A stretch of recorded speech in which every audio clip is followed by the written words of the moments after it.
Justiça na Tarde. O melhor da informação no seu rádio. Aqui na Rádio Justiça, você acompanha os temas que mexem com o seu dia a dia. Apresentação: Walter Lima. Justiça na Tarde debate. Olá, muito boa tarde. São 15 horas mais 4 minutos. Vamos nós, iniciando a partir de agora, a edição do nosso Justiça na Tarde debate.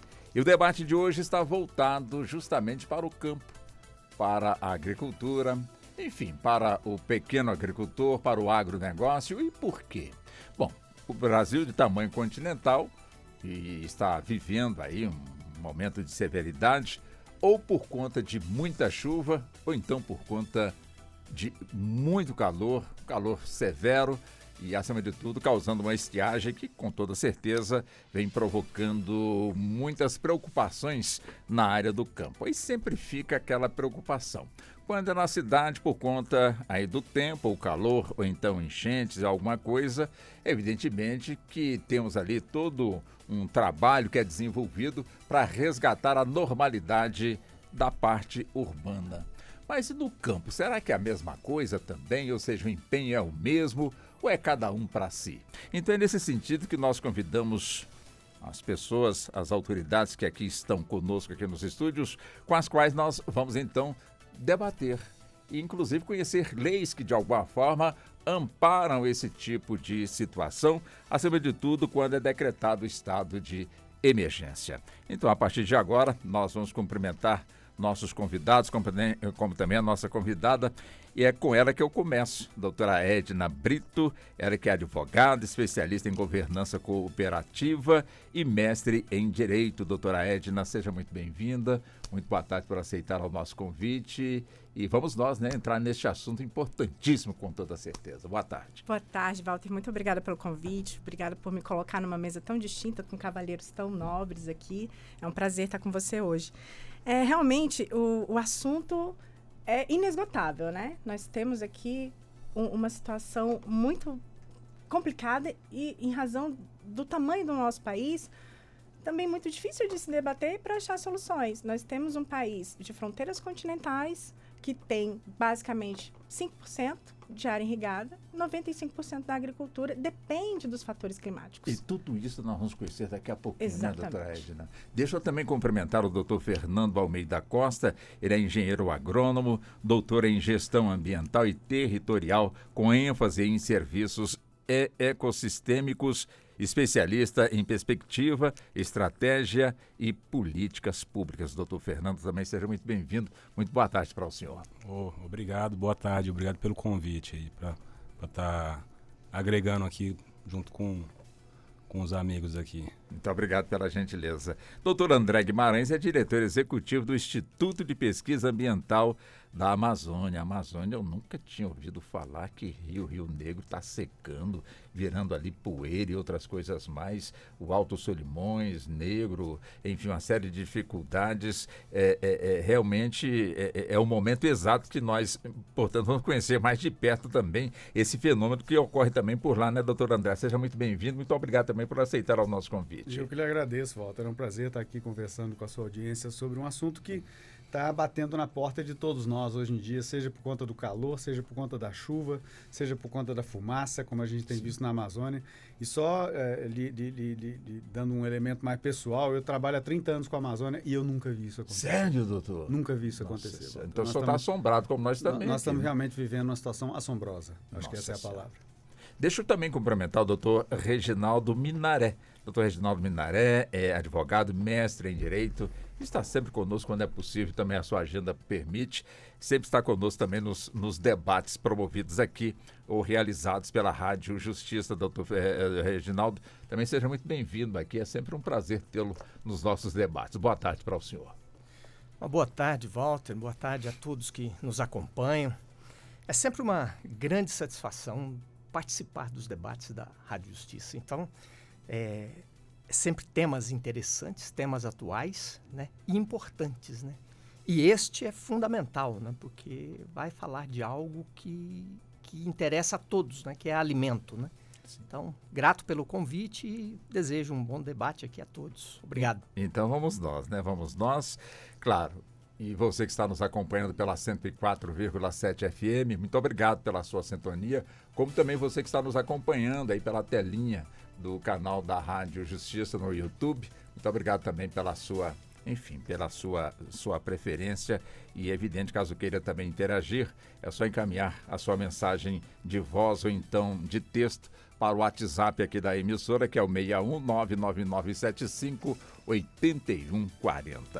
Então vamos nós, né, buscando, portanto, aqui conhecer um pouco mais desse fenômeno que, de alguma forma, vem assombrando, assustando aqueles que de alguma forma estão numa área onde tem chovido bastante, causado muitos estragos, como também aquela parte da população que vem enfrentando uma estiagem severa e também vem enfrentando e assombrando também com essa situação nesse nosso país de tamanho continental.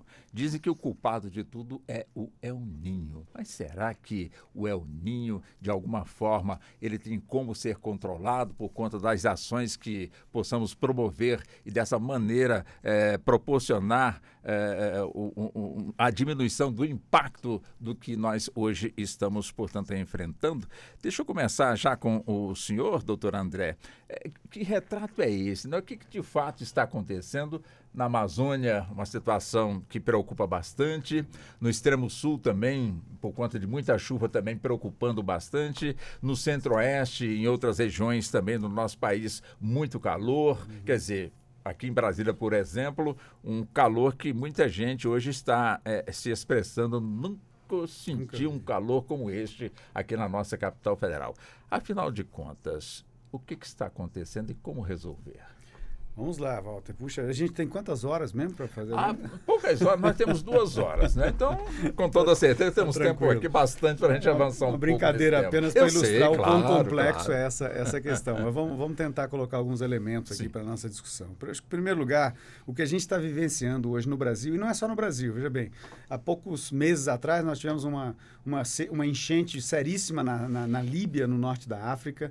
Nós tivemos episódios aqui nos nossos vizinhos também, né? Seca no Paraguai, excesso de chuva no Paraguai, excesso de chuva no Uruguai, ou seja, esse é um fenômeno global. Definitivamente agora está claro que esse é um fenômeno global que vai afetar a todos os habitantes do planeta. E aqui eu não falo só humanos, eu falo também as outras espécies e a biodiversidade que a gente já está perdendo em nível global.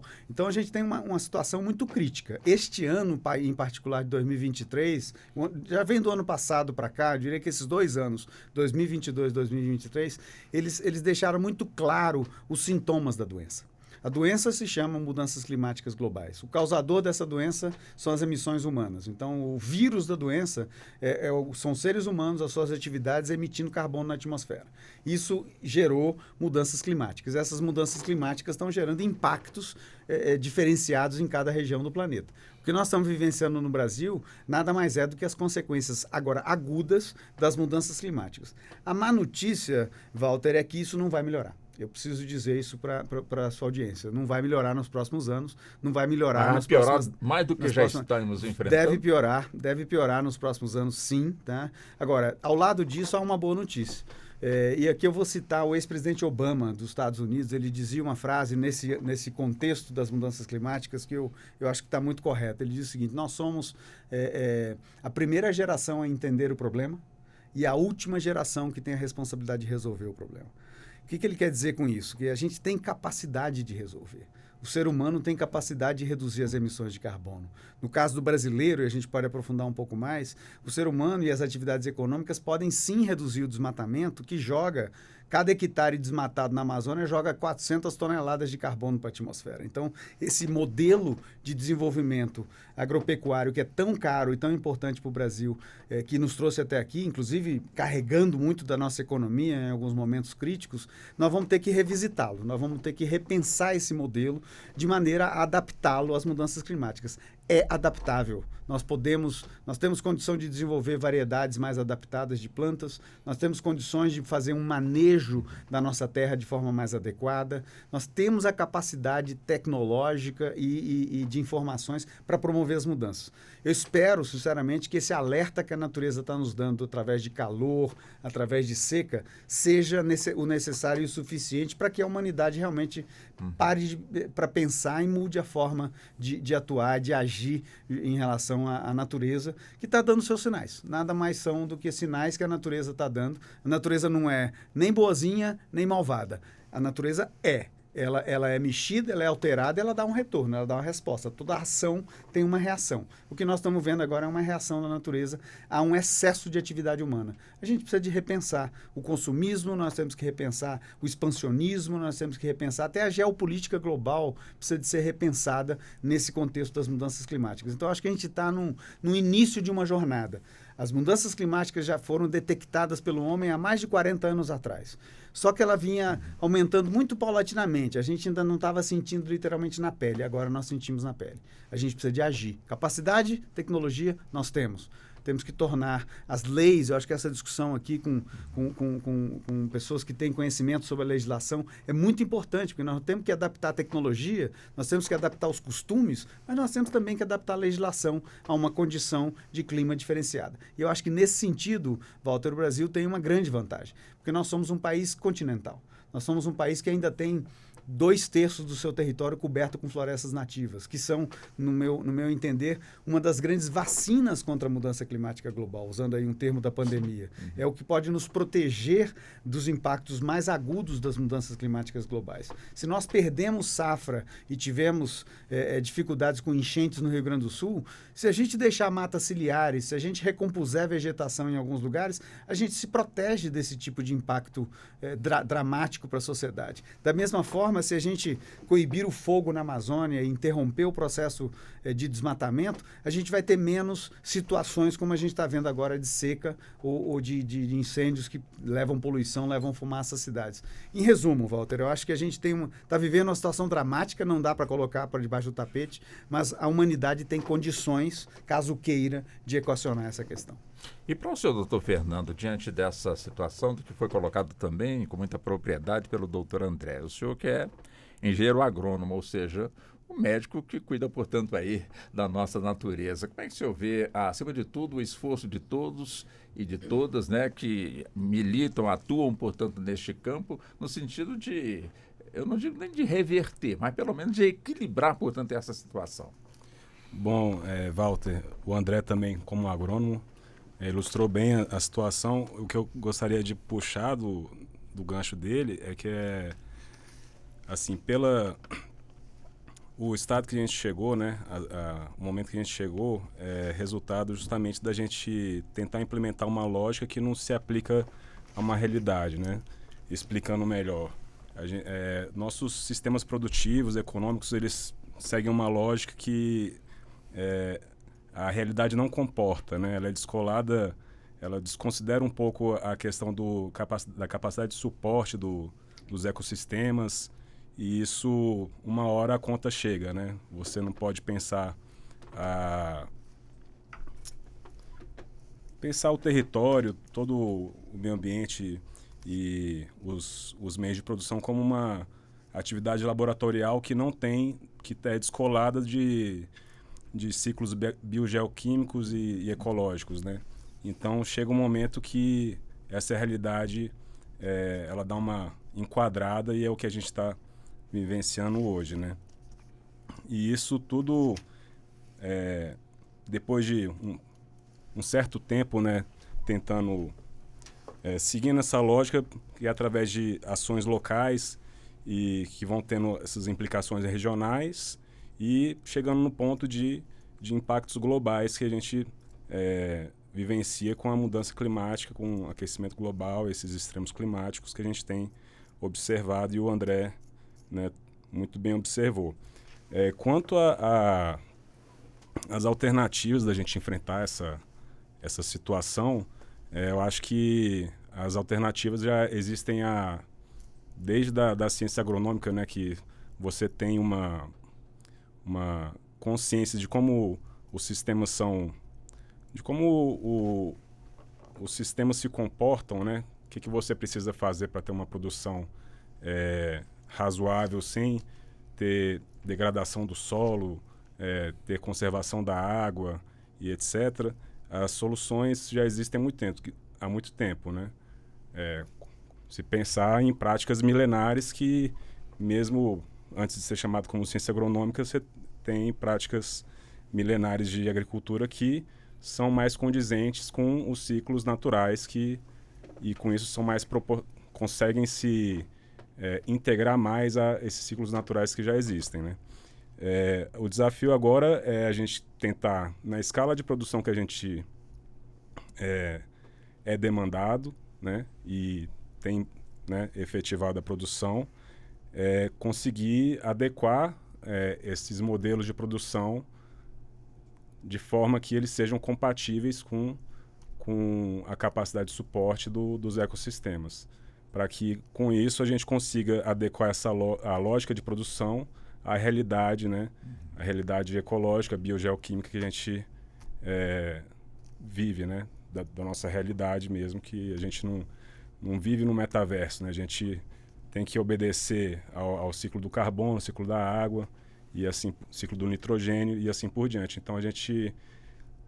ciência existe, falta mais assim, a consciência e essa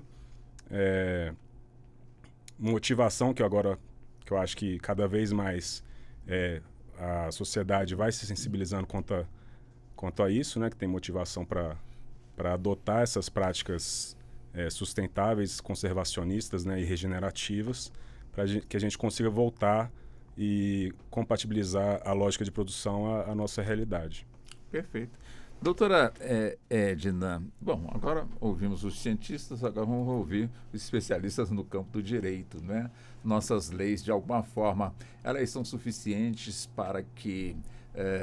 eu gostei muito da expressão do doutor André, quando ele, né, comparou que o vírus que somos nós é que, de alguma forma, estamos produzindo tudo isso aí que a natureza está nos impondo e nos alertando. Se a nossa legislação em si, de alguma forma, a legislação nossa aqui no nosso país, ela tem a capacidade realmente de colocar este freio, ou é preciso trabalhar mais em termos de conscientização da população? Porque, de repente, muita gente está achando que esse pedaço aqui é meu, eu é que cuido, mas, na realidade, o pedaço é de todo mundo, né? Portanto, de toda a humanidade. Mas, de repente, ele coloca o que não deve, corta o que não deve, polui o que não deve. Como é que a senhora vê também esse arcabouço de leis que, de alguma forma, procura proteger a nossa natureza, mas, infelizmente, nem todos pensam igual?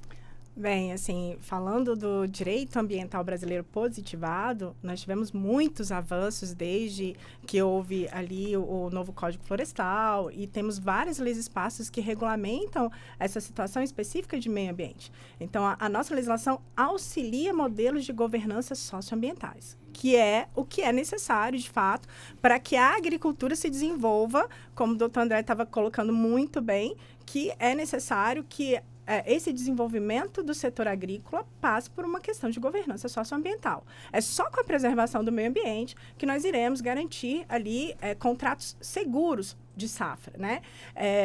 Olhando para o outro lado, falando aqui um pouco também da legislação civil, da questão dos contratos que são relacionados à venda de safra futura, de conhecimento geral no campo do direito que são contratos aleatórios, ou seja, são contratos de risco. Você está vendendo coisa futura, né? O agricultor, ele sempre trabalha com venda futura. Sim. Ele começa a plantar e antes mesmo de ter o produto já está vendido há muito tempo. Nós temos aí 3, 4 safras à frente vendidas para as grandes tradings internacionais que trabalham no nosso território. Só que o risco do negócio é do agricultor. A jurisprudência já fixou o entendimento que são contratos de risco e que esse risco é do agricultor. Então, ele tem que se suportar ali na nossa legislação ambiental. E aí o agronegócio, em que pese todos pensem que estão brigados com a legislação ambiental, não estão. Eles têm que agir de forma cooperativa, né? Porque, de fato, só seguindo a legislação ambiental é que o nosso agricultor, de forma geral, seja o pequeno, médio ou super agricultor, né? As nossas super fazendas, produtores de soja, sorgo, milho, algodão, eles só vão em frente se eles seguirem a legislação ambiental. Então, respondendo diretamente à sua pergunta, nós temos uma legislação ambiental robusta, que atende bem o setor do agronegócio. Basta que o setor do agronegócio se conscientize e entenda que a sobrevivência de suas safras passam pelo cumprimento da legislação ambiental e um bom projeto de governança socioambiental que pode ser implementado por vários como eu vou dizer, uma equipe multidisciplinar, né? O engenheiro agrônomo, o agricultor, o engenheiro ambiental, o engenheiro florestal. Nós temos assim uma série de engenharias pró-meio ambiente, pró-agro, que juntas e cooperadas conseguirão um modelo muito sustentável para garantir ali a perenidade desses negócios e até a nossa segurança alimentar. A legislação ambiental, na opinião do senhor, doutor Minaré, ela é bem compreendida pelos nossos, enfim, as pessoas de alguma forma estão lidando aí com a terra, estão lidando aí com o agronegócio, o pequeno agricultor, como muito bem pontuou a doutora Edna, né, que o sucesso, portanto, de encontrar o rumo certo para poder, de alguma maneira, ter sucesso naquilo que está fazendo na terra, depende do cumprimento da nossa legislação, que temos aí um arcabouço realmente muito forte, muito bom. Agora, em termos de compreensão, né, tanto o agronegócio, quem está no agronegócio, como também o pequeno agricultor, tem essa consciência? Walter, olhando o nosso tema aqui, mudanças climáticas na agricultura, eu vou dividir para tentar formular uma resposta para ti. Não. Mudanças climáticas é global. Legislação ambiental e de produção é nacional. Então, eu vejo que neste ponto as coisas estão caminhando de uma forma equivocada. Pelo seguinte fato. Alguma coisa deu errado com o desenho tecnológico do protocolo de Kyoto. Ele não funcionou. O fato é que não funcionou. Como o doutor André falou, já identificou mudanças, problemas lá atrás.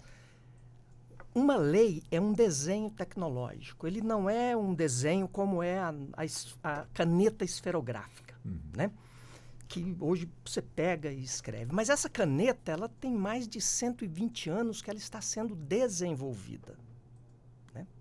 Só no século passado que a caneta, ela, tal qual nós escrevemos hoje, ela chegou à nossa mão. Então, foi um processo de erros e acertos que chegou num desenho tecnológico. A escova Ritchie, por exemplo, que é a escova que nós, da nossa geração, aí, sempre escova os dentes. Ela alcança as partes mais difíceis, né, da arcada dentária ali, mas ela vem de uma longa história também. No passado, esculpia cabo de escova com osso de gato e usava pelo de porco. Depois, na Europa, usaram crina de animais, né, de cavalo, porque achava o pelo mais interessante, até chegarmos nessa escova que nós temos hoje. Então, foi um processo. No caso da legislação ambiental mundial, que precisa ser mundial para atender essa questão das mudanças climáticas, que é uma questão mundial, né? Nós continuamos queimando combustível fóssil e buscando mais reservas de petróleo para explorar. Não tem nada a ver com a busca de soluções para as mudanças climáticas, esse tipo de atitude. Bom, mas vamos impedir no Brasil, mas não adianta, né? Os países do Golfo, Estados Unidos, vão continuar explorando. O custo de produção deles será certamente mais barato que o nosso, ou seja, então você não pode sacrificar um país dentro desse universo competitivo para fazê-lo adaptar a determinadas regras para coibir mudança climática se o resto do mundo não o faz. Então, eu acredito que o primeiro ponto da mudança climática que ela nos coloca é que a legislação não é mais nacional. Legislação para mudança climática, ou ela é universal, ou ela é global, com força de aplicação, ou nós não vamos caminhar. Esse é um ponto. Nós continuamos com o mesmo modelo econômico do Ocidente, baseado no neoliberalismo e baseado no capitalismo de acionista anglo-saxão. O capitalismo de acionismo anglo-saxão estabelece, e foi criado assim, né, que o único objeto social da empresa é dar lucro ao acionista. Ponto. Essa é a base do capitalismo de acionistas. Então, nós temos essas vertentes de mudança de modelo econômico. Esse modelo econômico levou o Ocidente à crise, né? Hoje nós temos os Estados Unidos com uma dívida de 33 trilhões de dólares, algo semelhante a 125% do PIB. Impagável. Assim como a nossa dívida brasileira é impagável e caríssima, impede grandes investimentos. Então, toda essa conjuntura internacional, né, que aí eu volto à fala do Dr. André, que é uma questão mais de geopolítica, né, você tem que trabalhar, você tem que fortalecer os mecanismos multilaterais, reconstruir essas estruturas multilaterais para que tenha legitimidade e que ofereça alguma coisa interessante. Por exemplo, uma futura lei que está aí substituindo o protocolo de Kyoto, ela precisa ser viável. Quem vai pagar pelo mercado de carbono? Essa resposta ninguém tem. Então, esse é um ponto. Aí, a agricultura nacional, né? Então, dentro desse universo global, nós temos o agricultor brasileiro que produz a maior parte da sua produção, como a doutora Edna disse, produz em céu aberto, né? Como o doutor Fernando observou. Então, quando você tem um cultivo controlado, como ocorre ali em Almeria, na Espanha, que é o maior complexo de estufas do mundo, você tem condições de fazer um reuso de água, racionalização do uso de água, você tem condições de fazer uma climatização. Mas a nossa agricultura, que é uma agricultura fundamental, que é de grãos, não dá para fazer em estufa. Então, você tem que ter uma análise do que está acontecendo e fazer aí as correções necessárias. O agricultor brasileiro está fazendo hoje um dos movimentos mais interessantes e pouco comentado, né, da agricultura no último século, né? É uma mudança gigantesca. Hoje nós temos provavelmente o maior programa de redução de agrotóxicos da agricultura do mundo, com base no uso de micro-organismos. Os micro-organismos são fundamentais para colocar o solo dentro daquele contexto da Revolução Verde, que se baseava em pesticidas químicos, fertilizantes químicos, sementes mais produtivas, maquinários. Precisamos colocar o solo dentro desse universo. O solo é muito importante. E os micro-organismos, eles têm a capacidade de levar vida ao solo, tanto ao evitar que o agrotóxico mate a microbiota do solo, quanto com reconstruir essa microbiota do solo. Então, o solo, quanto mais organismo vivo ele tiver, quanto mais matéria orgânica, viva ou morta ele tiver, melhor é o solo e melhor é para a agricultura. Retém mais água, protege o solo, oferta mais nutrientes para as plantas e ajuda a suportar um pouco essa intempérie, tanto o excesso de calor quanto algum veranico maior. Então, isso tudo é interessante. É o que eles chamam de agricultura regenerativa. Que nós acreditamos que essa agricultura regenerativa será a agricultura convencional daqui a 10 anos. Né? E essa melhoria do solo tem condições para sequestrar muito carbono, eliminar a dependência de pesticidas químicos e de tanto transporte, por exemplo, de fertilizantes químicos que nós temos. Então, dentro desse universo, eu acho que esse movimento dos agricultores na direção de uma agricultura regenerativa pode contribuir muito com a nossa capacidade de produção dentro dessas mudanças climáticas. Depois a gente caminha um pouco mais sobre esses aspectos do que é uma agricultura regenerativa, Walter. Mas vejo dessa forma. Doutor André, diante do que foi posto, do que o senhor também, enfim, todas as colocações aqui foram primordiais. Eu pergunto ao senhor o dever de casa aqui no nosso país, já que, como foi dito aqui, é uma questão global o que nós estamos aqui debatendo, como muito bem o senhor também pontuou. Mas, afinal de contas, o nosso dever de casa, nós estamos sabendo fazer? Nós queremos, de fato, aprender a fazer? Nós sabemos como fazer? Qual o ponto de vista também do senhor? Vamos lá, Walter. Em primeiro lugar, eu acho que é sim para quase todas as suas perguntas, mas deixa eu começar a compor um pouco melhor. E eu quero voltar... Fique à vontade. Um pouco atrás, talvez 50 anos atrás. Sim. Há 50 anos atrás, Walter, o Brasil era um importador de alimentos. Tá? Quem não se lembra das uvas que vinham da Argentina só na época de Natal? Maçã. Maçãs que eram Sim. importadas também. Quem não se lembra, muitas ocasiões eu tive a paciência de olhar a carteira de exportações e importações brasileiras dos anos 60 e 70, e ali tinha alguns anos que a gente importava frango, que a gente importava carne de porco, que a gente importava arroz, feijão, ou seja, a alimentação básica do brasileiro, em algumas ocasiões, nos anos 60 e 70, era importada. Tá? A gente exportava café, exportava cacau, ainda tinha um resíduo de cacau, mas importava grande parte, uma substancial parte da nossa alimentação. 50 anos passaram, Walter, e nós somos um dos maiores produtores e exportadores de commodities agrícolas do planeta.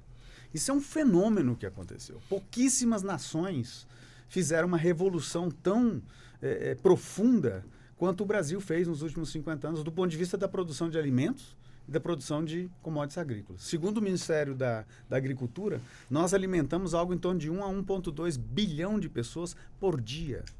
Cada dia tem 1 em cada 7 habitantes do planeta depende de alimentação que sai do nosso território. O Brasil é um dos 23 únicos países do mundo que consegue produzir alimento para a sua população e exportar, no universo de 200 países. Sim. Então, realmente, é um fenômeno que nós conseguimos fazer. Esse fenômeno, obviamente, não foi por acaso. Tá? Uma face visível desse fenômeno é a Embrapa. A criação da Embrapa foi uma virada no início dos anos 70. Aliás, a Embrapa, se eu não me engano, foi criada em 72 ou 73, com o objetivo de tropicalizar a tecnologia agrícola do norte, para podermos ser essa potência agrícola que nós somos hoje. A Embrapa é uma face visível, o Plano Safra, que veio a financiar essa agricultura, é uma outra face desse processo. Nós fizemos investimentos brutais em infraestrutura portuária, estradas, ferrovias, para transportar essa produção. Nós criamos uma série de incentivos econômicos e fiscais para atração de empresas para fabricar equipamentos, insumos aqui no Brasil. Ou seja, não foi algo que aconteceu por acaso, Walter. Agora, nós pagamos um preço. Nós pagamos um preço que foi 50% do Cerrado e 20% da Amazônia. Esse modelo que nos trouxe até aqui, que é um modelo, eu repito e insisto, vitorioso. É um modelo, usando um termo em inglês, é um benchmark global. O Brasil mostrou que é possível um país pobre, importador de alimentos, se transformar numa potência. Isso, mais uma vez, poucas vezes aconteceu na história. Mas teve um preço que nós pagamos.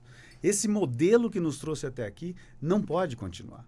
Esse modelo precisa de ser ajustado. Seja por uma razão física, acho que bem colocou a doutora Edna e o doutor Minaré. Nós temos uma limitação que é a água, por exemplo. Tá? Nossa agricultura, 95% dela não é irrigada e não será irrigada, porque são áreas muito extensas, como colocou o doutor Minaré. São áreas que são impossíveis de você tem que alimentar. Nós somos um país que depende de água para gerar energia, que depende de água para abastecer as casas de 200 milhões de habitantes. Não dá para criar mais uma concorrência com um elemento da natureza que está sendo cada vez mais limitado, que é a água.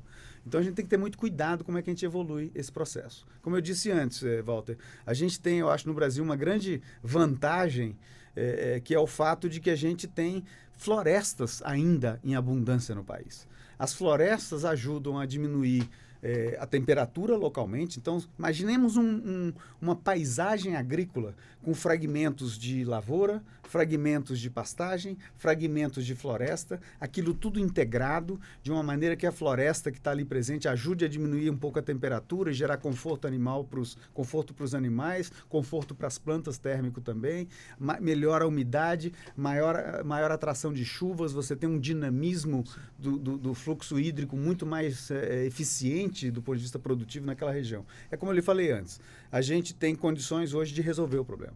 Mas nós temos que mudar um pouco a mentalidade. Esta mentalidade expansionista, como eu gosto de chamar, que nos trouxe até agora, tem que ser substituída por uma mentalidade intensificadora, onde a gente tem que aproveitar as áreas que já estão abertas. Há muito, eu tenho certeza que o doutor Fernando vai concordar comigo, nós temos um espaço enorme para aumentar a produtividade. Vou pegar um exemplo apenas e eu paro por aqui, Walter. Nós hoje temos algo em torno de 180 milhões a 200 milhões de hectares de pasto. Não é isso, Fernando? Tá? Nós temos aí 200 milhões de hectares de pastagem no Brasil. No mínimo, por baixo, nós temos 40 a 50 milhões dessas áreas que estão degradadas. Não produzem emprego, não geram impostos, pouquíssima circulação de mercadoria. São pastos degradados. Isso está esparramado por todo o Brasil. Vai do sul, passa pela Mata Atlântica, Caatinga, Pantanal, Cerrado e Amazônia. Praticamente em todos os nossos biomas nós temos áreas degradadas. Ora, por que nós não podemos, se nós temos no Brasil 65 milhões de hectares de lavoura, que é o que carrega a economia do nosso país nas costas, principalmente são as commodities agrícolas, se a gente incorporar 40, 50 milhões, a gente está praticamente dobrando a área de produção de lavoura, tá? Sem ter que derrubar nenhuma árvore. E aqui eu estou citando a ministra Tereza Cristina, ex-ministra de Agricultura, e ela falava isso insistentemente. O Brasil não precisa desmatar mais nada para poder aumentar a produção e a produtividade. E aqui eu estou falando de aproveitar algo que a gente está aproveitando mal. E a gente ainda pode fazer, como bem colocou, eu não podia concordar mais com o doutor Minaré, usar a agricultura regenerativa. E aí eu queria só adicionar um ponto, doutor Minaré, porque ao recuperar o solo, a gente fixa carbono. Ao fixar carbono, a gente está ajudando a mitigar a mudança climática global. Então ainda tem mais essa vantagem. A gente melhora a produção, fica mais resiliente à mudança climática e ainda colabora com o planeta. Então é o jogo do ganha-ganha. Nós podemos fazer, sim, essa mudança, mas temos que mudar o modelo. O modelo que nos trouxe até aqui precisa de ser revisitado para uma nova forma de pensar a agricultura. Tem muito espaço para crescer no Brasil, mas a gente tem que estar atento às mudanças climáticas e às necessidades de investimentos para adaptar essa agricultura a um cenário que está vindo pela frente e que está nos mostrando claramente que ele veio para ficar. Esse cenário, como muito bem pontuou o doutor doutor Fernando, quer dizer, ele foca mais quem está realmente aí praticando o agronegócio, ou seja, as grandes empresas, os grandes latifúndios, em termos de pequeno agricultor. Qual é a contribuição dele também nessa questão que hoje nós estamos aqui abordando? A gente imagina que ele não tem braço, não tem realmente capacidade para poder expandir tanto. Mas mesmo assim, a sua produção é essencial, porque é aquela história da formiguinha, né? Cada um vai fazendo alguma coisa e, no final das contas, essa coisa realmente se torna realmente muito grande. Quer dizer, quando nós falamos aqui no comprometimento, portanto, aqui do nosso bioma, né? Como muito bem pontuou o doutor André, o nosso cerrado aqui até então, eu lembro quando era criança, cansava de ouvir dizer, doutor Minaré, de que as terras do estado de Goiás não valiam nada. Eram umas árvores tortas que só servia para lenha. Cansei de ouvir esse tipo de colocação. Ruim, né? Solo ruim, nem sombra dava. Nem sombra dava. A conversa era justamente essa. Às vezes um pezinho de pequi que dava por ali era o que se aproveitava, vamos colocar dessa forma. A gente fica se imaginando o grau de desconhecimento, portanto, das pessoas que achavam que detinham, portanto, aí um conhecimento vasto e desprezavam as terras aqui, buscavam terras de Minas Gerais, da região sudeste, por dizerem que lá essas terras de fato eram melhores. Mas afinal, o grau de comprometimento do que hoje nós estamos aqui debatendo aqui no Justiça na Tarde, do pequeno agricultor, influencia muito ou ele é muito assim ainda sem organização para poder causar esse estrago que, infelizmente, o globo terrestre vem sofrendo e nós estamos dando também aqui a nossa contribuição? Bom, primeiro eu queria só aproveitar Fique à vontade. O doutor André falou, que realmente sim, a mentalidade tem que ser mudada, né? Citando até parece que foi o Einstein, né, que falou que a gente não consegue resolver os problemas criados, né, que é? A gente não pode resolver nossos problemas com a mesma mentalidade que nós usamos para criá-los, né? Então isso me lembrou bem essa fala. E falando de agricultura familiar, eu até fiz um deverzinho de casa aqui para ter números, que é sempre bom para ter esse dimensionamento, né? Aqui eu peguei um relatório, um estudo da Consultoria Legislativa do Senado, que tem uma dimensão aí de 10,1 milhões de hectares no Brasil ocupados com agricultura familiar, né? Que são propriedades até 4 módulos fiscais, que varia de uma área para outra, mas que conseguem ser explorados por uma mão de obra familiar, né? E isso representa 67% das pessoas que são empregadas pela agricultura. E também são 3,9 milhões de propriedades, que representam 77% das propriedades rurais, e são 80,9 milhões de hectares, que representa 23% da área. Então, assim, mesmo você vê nesse balanço, né, de pessoas empregadas, número de propriedades que em número é maior, mas a área ela é menor, né? Em extensão ela é menor, 23% da área. Então, o que a gente consegue assim inferir que assim grande parte do impacto, a escala do impacto, ela é pouco provável de estar na mão do agricultor familiar, que inclusive é quem é responsável por abastecer a mesa do brasileiro com a sua alimentação, e não só com commodities que é objeto da agricultura patronal, né, empresarial. E falando do contexto da agricultura familiar, a gente vai enfrentar diversos elementos, diversas variáveis que vão contribuir ou não para, assim, vamos dizer, a adequação ambiental do produtor, né? Então, vamos dizer que, agora puxando para o nosso território aqui do DF, que para ter uma contextualização, aqui praticamente é tudo agricultor familiar pela dimensão do território, né? E a gente não consegue ter falando dos entraves do DF, temos aqui os desafios quanto à situação fundiária, né? Custo da terra, e também e com essa situação a questão de acesso a financiamento. E isso, você pensar que um agricultor familiar tem que tirar do próprio bolso para conseguir se adequar, por exemplo, otimizar seu sistema de produção em eficiência e em adequação ambiental, por exemplo, com irrigação, otimização de uso da água, com irrigação, recuperação de passivos ambientais, etc. Isso, assim, eu tenho a leitura que acaba onerando, né, em cima do mais fraco, da ponta mais fraca da corrente. Então, o que eu digo assim, a questão, pela pergunta, assim, se eu entendi direito, do engajamento do pequeno produtor, eu acho que não é nem questão de engajamento, é questão de possibilidades de você conseguir se adequar ambientalmente e conseguir prover mais serviços ecossistêmicos, que não só a produção de alimentos, que são demandados pela sociedade, né?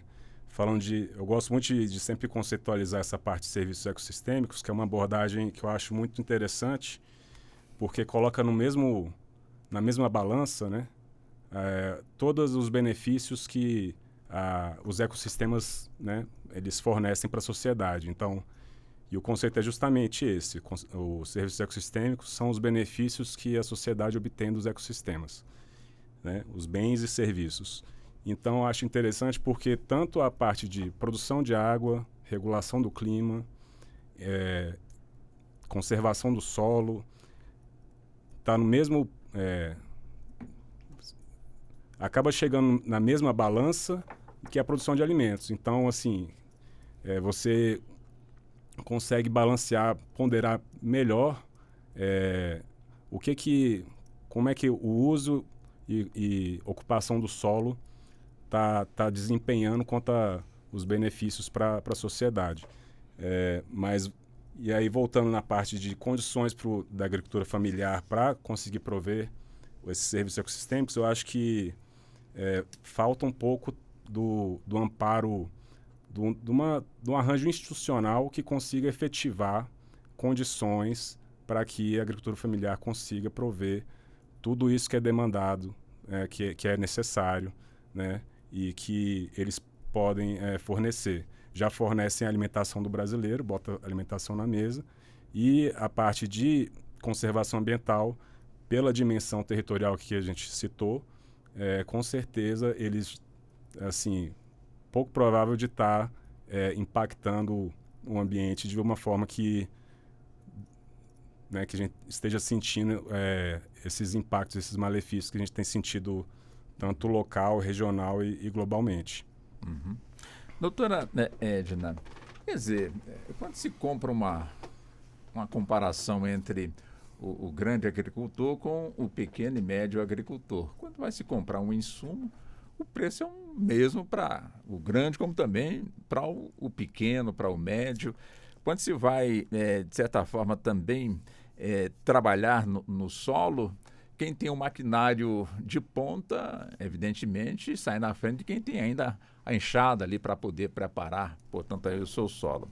Então, o pequeno planta a quantidade que lhe é possível plantar, enquanto que o grande, ele, enfim, produz o máximo para poder abastecer um mercado de tamanho, assim, mensurável. E quando se coloca o preço, na realidade, é o mesmo, né? Ou seja, aquele que chega ali com um pezinho de alface, vai plantar, que suou para poder plantar, ou aquele litro de leite que ele conseguiu buscar, também vai ser, enfim, não vai ser diferente o preço na porteira de quem realmente ali produziu milhares de litros e outras coisas mais. Quer dizer, onde é que eu quero chegar?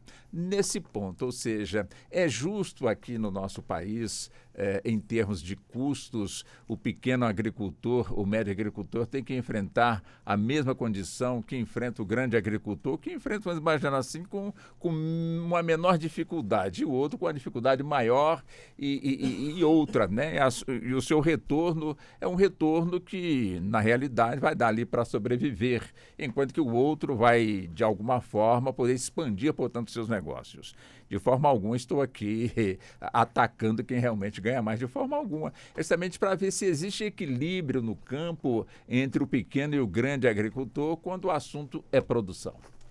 Bem, vou fazer aqui, vou copiar o doutor Minaré e vou dividir um pouquinho essa sua colocação. De fato, os custos em si são muito... comparativamente, eles são iguais, são idênticos. O que vai definir um e outro é a quantidade, né? Então, o pequeno agricultor vai usar menos insumos do que o grande agricultor, né? Então, nessa redução de quantidade, há ali um equilíbrio. Além disso, incentivos econômicos, né? Incentivos como linhas de crédito, por exemplo, para o pequeno agricultor, ela é mais generosa do que por grande agricultor. Trazendo aqui para a nossa realidade do Distrito Federal, por exemplo, nós tivemos um programa do FCO para a agricultura familiar no Distrito Federal que auxiliou muitos pequenos produtores aqui na região de Planaltina, Sobradinho. Além disso, tem alguns órgãos de apoio a esses pequenos produtores, como a Embrapa, tem programas específicos para esses pequenos agricultores. Então, de certa forma, há um amparo para equilibrar essas questões inerentes ao custo do processo da agricultura familiar, né? Ao custo operacional e ao custo até da burocracia, né? Porque aí eu vou dividir agora, porque eu vou voltar a uma pergunta que você fez para o doutor Minaré, que é a compreensão da legislação ambiental. De fato, o nosso pequeno produtor está muito afastado da compreensão necessária da governança ambiental de sua propriedade. E não é só ele em si que tem essa necessidade de compreensão. É a própria sociedade como um todo. Por quê? Aí eu vou dar um exemplo assim que vai ficar bem clara essa questão do entendimento da nossa legislação ambiental. O nosso pequeno agricultor, aqui no Distrito Federal, ele está concentrado em áreas de chácaras. Alguns chacareiros, eles produzem alimentos, eles têm projetos de agricultura familiar, eles têm projetos para venda, né, de seus produtos. E outros não, outros só moram. Outros chacareiros utilizam ali aquela chácara para sua residência, sem uma produção efetiva. No máximo, ali uma produção familiar para consumo próprio e não para vender. E aí, o desconhecimento da legislação ambiental por parte dessas pessoas que moram em regiões agrícolas causam grandes prejuízos. Por quê? Por exemplo, aqui no Distrito Federal é proibido, quer dizer, a legislação ambiental proíbe o uso do fogo, de forma geral, é crime. Aqui no Distrito Federal, mais ainda se divulga essa proibição de utilização do fogo por conta da nossa época de estiagem. Sim. O cerrado, por si só, ele já queima sozinho, naturalmente queima. E, então, se a gente utilizar essa prática de queimado no Distrito Federal, é uma tragédia anunciada. Esse ano, até dei uma entrevista sobre o caso, nós tínhamos um projeto piloto maravilhoso aqui no Distrito Federal de uma agrofloresta de café, com mudas exóticas de café, um projeto reconhecido internacionalmente, e estava lindo. Seria a primeira colheita desses cafés exóticos seriam realizados em 2024. O café era criado sem qualquer irrigação, no modelo de agricultura familiar, com alguns incentivos e alguns pesquisadores da Embrapa trabalhando nesse projeto. Infelizmente, um vizinho chacareiro foi limpar a propriedade adjacente com fogo e destruiu completamente a agrofloresta.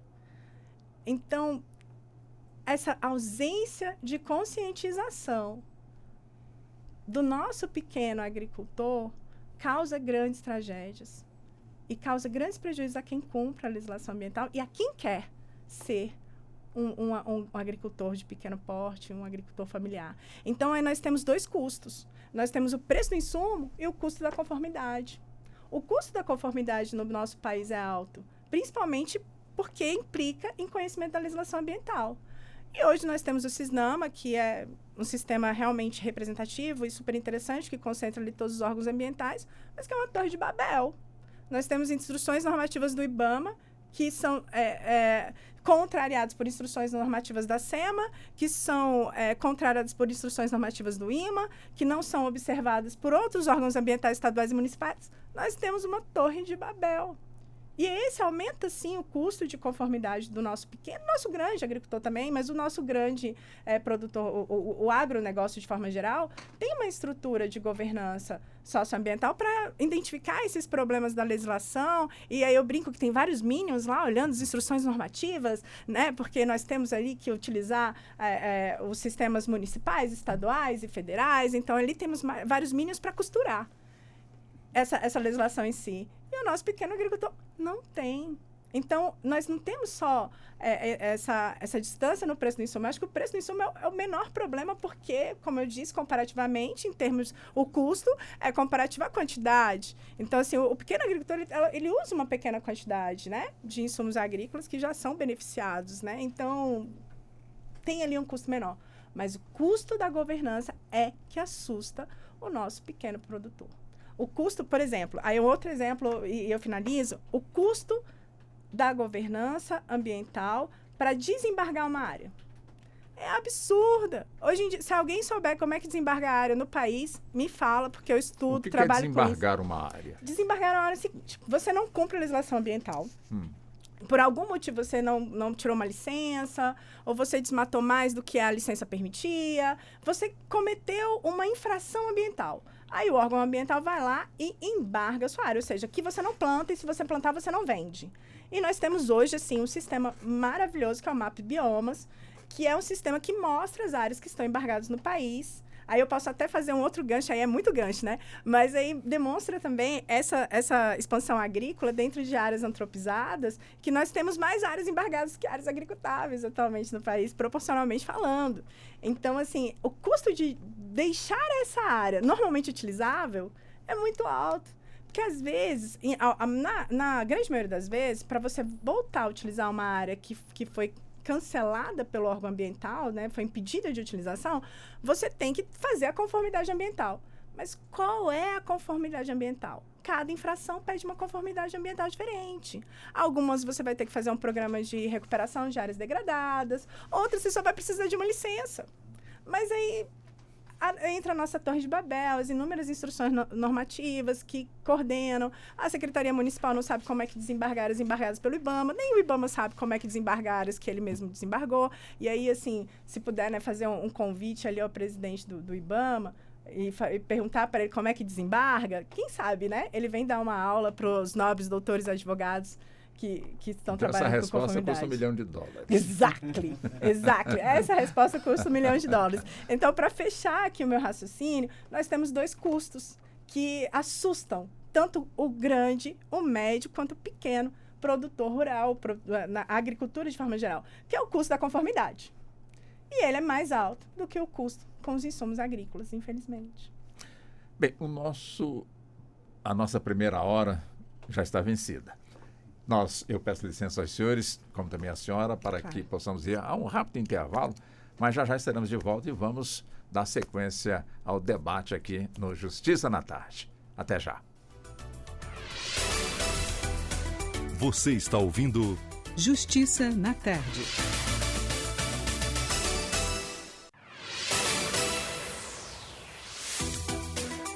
Voltamos a apresentar Justiça na Tarde. Justiça na Tarde Debate. Bem, são 16 horas mais 6 minutos. Vamos então já entrando na segunda hora aqui do nosso debate dentro do Justiça na Tarde. O debate hoje está voltado aí para a área da agricultura.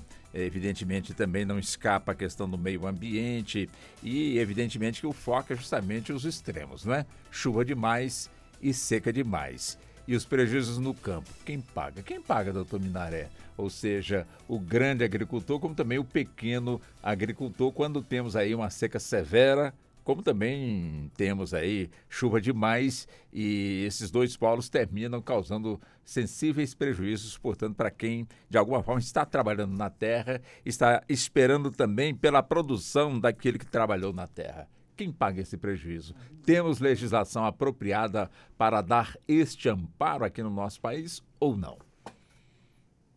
Olha, a legislação, ela até existe. Funciona, por exemplo, o mercado de seguro, né? Ele é hoje regulado, ele está disponível. Agora, qual é o custo? A questão ambiental, né?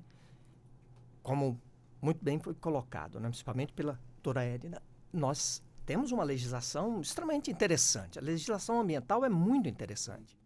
Agora, adaptar-se a esta legislação, por exemplo, a parte do governo ele não consegue fazer. Por quê? Por exemplo, você não tem o CAR. O que é CAR? Você tem hoje a tecnologia, o cadastro ambiental rural. Ali você vai colocar, por exemplo, você vai georreferenciar a sua propriedade, vai ter todo o desenho dela e vai colocar o que tem dentro dela, a minha produção, a minha área de reserva legal, a mata ciliar, o topo de morro, que tem que ter a proteção florestal. Então, quando você tem o seu CAR pronto, validado, certinho, você tem uma foto da sua propriedade. Os governos estaduais não conseguem colocar isso em funcionamento, não conseguem validar aquilo que o agricultor abre a página na internet, coloca as suas informações, certas ou erradas, aí depende da consciência de cada um, mas coloca. O poder público tem que validar, tem que analisar aquilo dali e dar o ok. A maioria tem o CAR preenchido, mas ele não está validado. E isso é uma falta de pessoal, uma falta de vontade política do poder público. Então, aí a gente já começa com uma falha também do poder público. Então, dentro desse universo, nós temos a legislação ambiental, que é interessante, mas precisa ser implementada, tanto pelo governo quanto por vários agricultores ainda. Nós temos a questão do seguro, que é uma dificuldade para se conseguir, porque quanto maior o risco, maior o custo da apólice. E você tem outro ponto que é o financiamento. Financiamento no Brasil é caro. O custo da dívida pública basicamente estabelece o piso para o crédito privado. O que é isso? O Brasil renova aproximadamente 1 trilhão e 100 bilhões de reais todo ano em títulos da dívida pública. São títulos que vencem e o Brasil não tem dinheiro para pagar. Então tem que vender novos títulos no mercado. É como se tivesse uma promissória vencendo e aquela promissória a pessoa não tem dinheiro para pagá-la, ele vai num outro agiota, pega o dinheiro para pagar aquela. Isso é o que acontece com o Brasil, com as contas públicas do Brasil, todos os anos. E essa dívida pública, em grande maioria, está vinculada à taxa Selic, que é a taxa que o Banco Central estabelece. Então, quando você tem, por exemplo, a taxa que hoje está um pouco mais de 12%, e até 2 meses atrás estava 13,75% ao ano, isso significa que o investidor que tem dinheiro, ele vai até o mercado e olha, eu vou emprestar para o Walter, um pequeno agricultor, a um juros de 12% ao ano? Não. Eu prefiro comprar o título do governo federal, que eu não corro risco. Eu nem preciso fazer análise de crédito. Para o Walter, não. Eu preciso fazer análise de crédito. Eu preciso ver se ele tem garantias a me oferecer. Eu preciso ver se o sistema produtivo dele realmente vai produzir. Então, o custo hoje de um crédito na área privada, num banco, está por volta de 20%, 26%, dependendo do banco. Então, você ter uma remuneração, você produzir com crédito para remunerar o custo do dinheiro no Brasil é muito difícil. Principalmente quando não se agrega valor à produção. Então, essa situação é complicada. Nós temos as estruturas normativas, como você perguntou. Mas as condições econômicas inviabilizam você lançar mão dessa estrutura normativa para usá-la conforme ela está estabelecida. Por exemplo, o censo, ele identificou, o censo de 2017 foi muito parecido com o de 2006. Ele identificou aproximadamente 5.100.000 propriedades agrícolas no Brasil. 77% de todas essas propriedades agrícolas são agricultura familiar. 47% dessa agricultura familiar está no cadastro único do governo federal, que é o cadastro daquelas pessoas que precisam de programas sociais, governamentais para sobreviver. Ou seja, de alimentos principalmente. Principalmente. Mas se está na terra, por que não planta na terra para poder ter esse alimento? É a grande pergunta que se faz. Renda. Para ter renda, por exemplo, o agricultor, para ele ter uma renda na propriedade dele, para ele ter, digamos, uma renda semelhante a um agente da polícia no Distrito Federal, ou um delegado em São Paulo, ou um promotor de justiça em Goiás, aquele pequeno agricultor, para ele ter uma renda semelhante a uma profissão que se tem na cidade, ele precisa ter uma produção gigantesca e uma produção absolutamente organizada.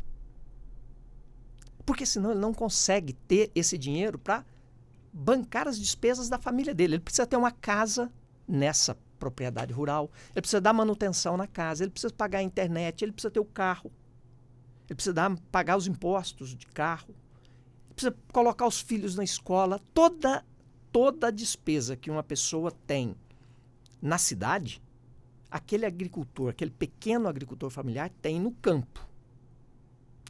E para ele tirar a renda dele daquele pedaço de terra que ele tem, envolve uma transição gigantesca que ele não consegue fazer com os sistemas econômicos e estrutura econômica que hoje nós temos. Inclusive a questão da educação. Por exemplo, produzir um bom salame. Salame artesanal, para quem sabe produzir, é maravilhoso. Uma pequena propriedade pode fazer isso. Pode, inclusive, criar, por exemplo, os porcos para fazer esse tipo de salame. Pode criar cabras ou vacas, mas ele precisa de cabras com boa genética. Ele precisa de uma estrutura de curral, de refrigeração, todo esse aporte, porque aí ele passa a ter uma renda semelhante a alguém como nós que trabalhamos na cidade. Mas ele precisa de ter, primeiro, saber fazer e ter os financiamentos e condições para fazer. E uma legislação que permita ele produzir e vender. Se a pessoa hoje no Brasil quiser produzir um queijo de cabra, por exemplo, a pessoa mora no Tocantins e ela quer produzir queijo de cabra no Tocantins. Por exemplo, Tocantins, o volume de pessoas espalhado no território do Tocantins é semelhante ao número de pessoas que tem em Guarulhos, em São Paulo. Ou seja, o mercado lá é muito pequeno. E o poder aquisitivo daquele mercado não é grande. Então ele vai ter que tirar aquele produto de lá. Para ele tirar aquele queijo de cabra, feito com leite cru ali da cabra, e vender, ele precisa ter um selo que permita ele vender em outro estado. Ele vai ficar 8, 10 anos para tentar ter esse selo e não vai conseguir. Até lá, todo esse investimento que ele fez, os juros já acabou com a propriedade dele. Então nós temos essa mazela no Brasil. Então é uma situação estrutural muito complexa para você conseguir fazer essa transição, principalmente permitir que o pequeno agricultor faça essa transição. E essa transição, e aqui nós estamos falando transição para uma sobrevivência melhor. E ainda não chegamos na transição para contribuir com as mudanças climáticas, com a mitigação das mudanças climáticas. Então, toda uma estrutura de poder público precisaria ser mobilizada para que permitisse ter bons investimentos com prazo longo e orientação técnica, que nós não temos também. E isso é muito complicado, porque o Brasil hoje, por exemplo, nós esse ano de 2013, nós vamos pagar 530 bilhões aproximadamente só de juros da dívida pública. Isso daria para fazer um programa de educação, de treinamento para esses pequenos agricultores, de financiamento para esses agricultores, gigantesco. Mas o Brasil hoje virou refém. O orçamento público brasileiro hoje ficou refém da dívida pública. E o pior é que nós nem estamos pagando esses juros, nós estamos vendendo mais títulos para pagar esses juros também, e a nossa dívida só vai crescendo. Então o Brasil entrou numa espiral que o neoliberalismo quis um Estado mínimo e nos entregou um Estado fraco. Isso é um desastre. Então, é algo... Dialogar sobre as mazelas das agriculturas brasileiras e as suas soluções passa por uma questão de pensarmos o Estado. O papel do Estado é fundamental, porque senão esses pequenos agricultores, eles quando muito terão condições com os próprios braços e sem genética de fazer uma horta, criar uma galinha, e não vai ter uma renda mensal que permita a ele estruturar melhor a sua família. Ele vai reproduzir a miséria no campo.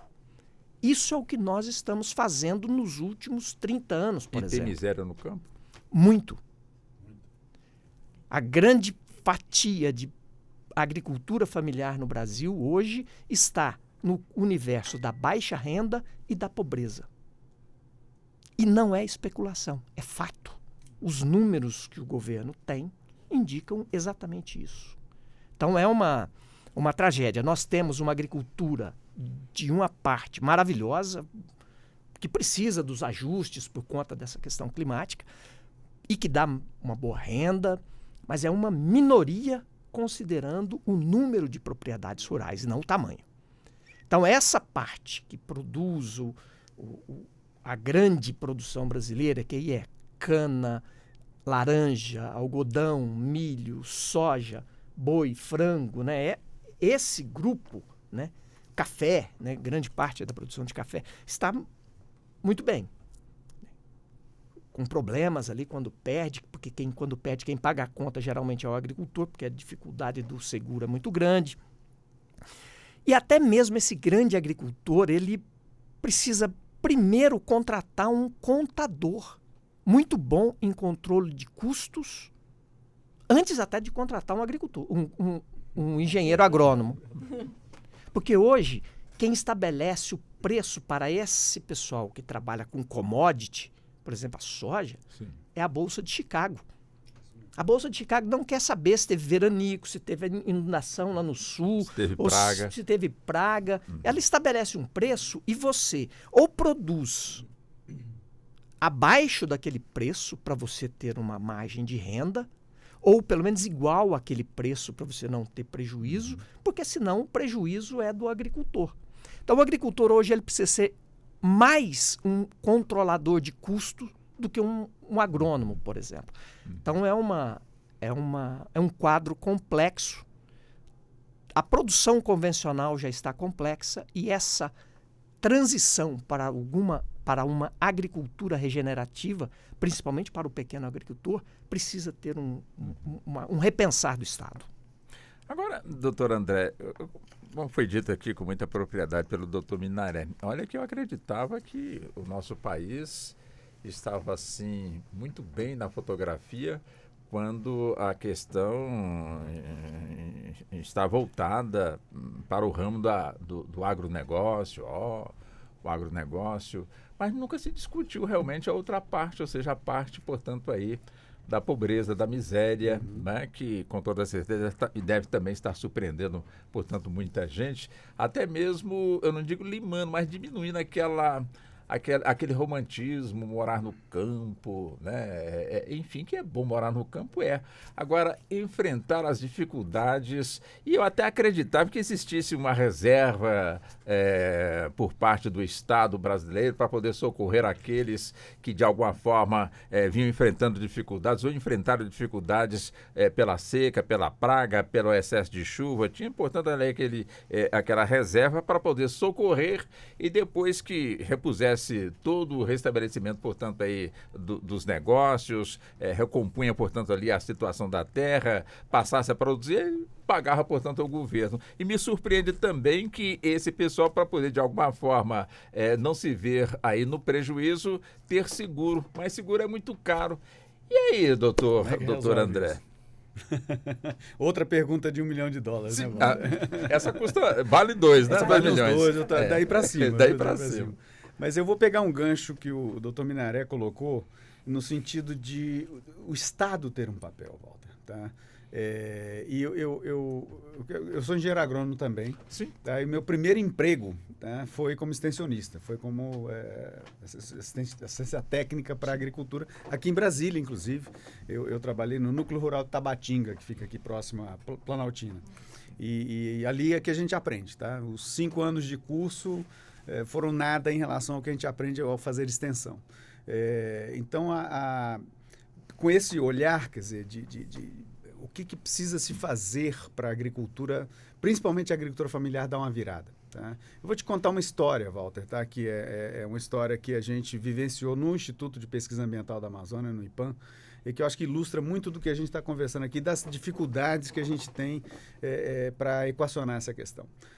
Nós estamos falando aqui em torno de 10 anos atrás, a gente tinha e temos ainda uma boa capilaridade na Amazônia. A gente trabalha com povos indígenas, a gente trabalha com territórios protegidos, a gente trabalha com políticas públicas, a gente trabalha com, enfim, florestas públicas não destinadas. Temos várias atividades, dentre elas nós temos uma linha de trabalho com agricultura familiar na Amazônia, tá? É bem específica na Amazônia. Eu vou te dar mais ou menos o panorama. Na Amazônia nós temos em torno de 700 mil propriedades de agricultura familiar.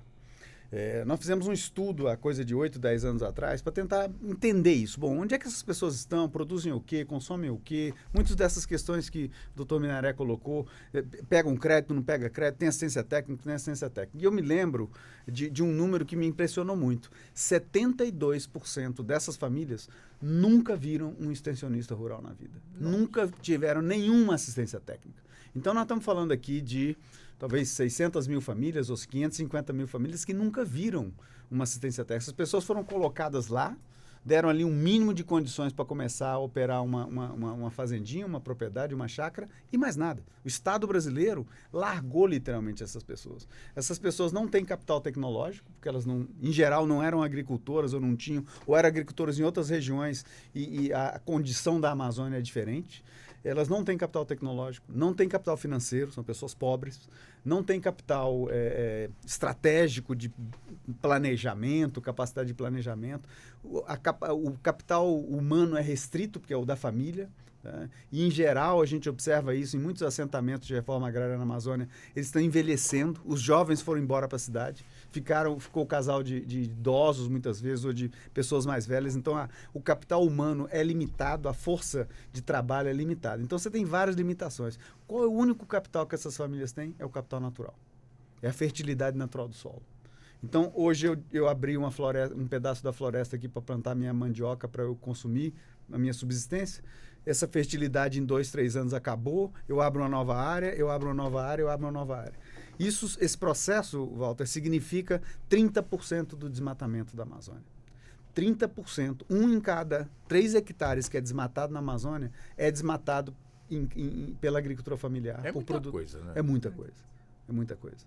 É desmatado pela agricultura familiar para poder subsistir. Não está gerando economia nenhuma, não está gerando circulação de mercadoria, não se está pagando imposto, não se está contratando serviços, nada disso é subsistência. São irmãos e irmãs nossos, são pessoas brasileiros e brasileiras como nós. E o Estado não fornece as condições mínimas para essas pessoas produzirem.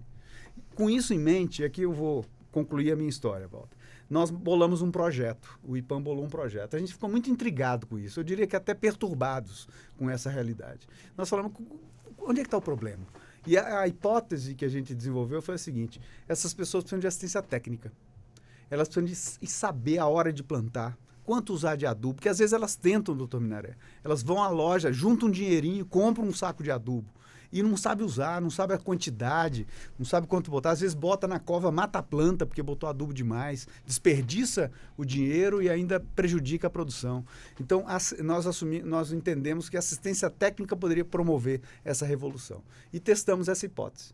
A gente montou um projeto, nós constituímos um time de extensionistas no IPAM, nós contratamos 42 técnicos, agrônomos, engenheiros florestais, veterinários, montamos um pequeno time.